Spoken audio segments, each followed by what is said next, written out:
I get asked frequently, how high should I tee up my driver? So I've got three positions here that I want you to consider. We've got one here when if you're looking down from that view, it's pretty much, you can't even see the ball because it's well below, it's in the bottom of the club face. Now as I move to the second tee, you will see that there's probably half a ball visible above the crown of the driver, and this one here really, really high. So I would suggest to you that you could use three of these ball teed up positions for various shots. You don't have to have just one standard, but for most golfers, this would be the position that I would recommend for a standard shot. Half the ball above the crown of the club, so that as you sweep the ball off, you're going to hit it right in the sweet spot of the driver, which is just above the center of gravity, just above there.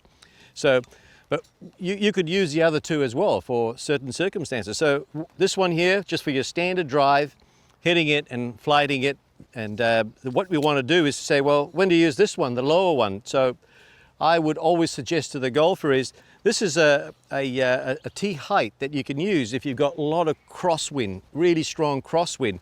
This will send the ball out really nice and low and be affected very little by the crosswind, or into the wind, and you really want to hit one and you want it to chase up there nice and low, especially if there's sort of really high wind and bush either side. So that's really a good way to tee the ball nice and low and then make your normal swing.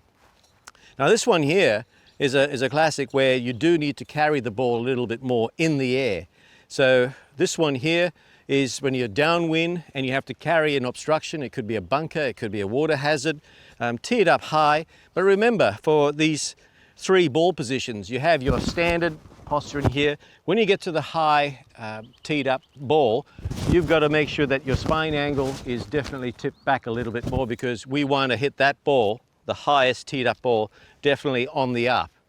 So remember that when the ball's teed up nice and high, the last thing you want to do is to be coming down steeply, because you're going to hit it right on the top of the club, and we don't want to do that. So remember, you want to carry the ball over an obstruction or a dog leg, have the ball forward, up, and checking that the spine angle is in that position. Standard one, we still want spine angle leaning away, because we still want to hit it on the up. And this one here, very little spine angle, more neutral setup position rather than set up behind with your spine.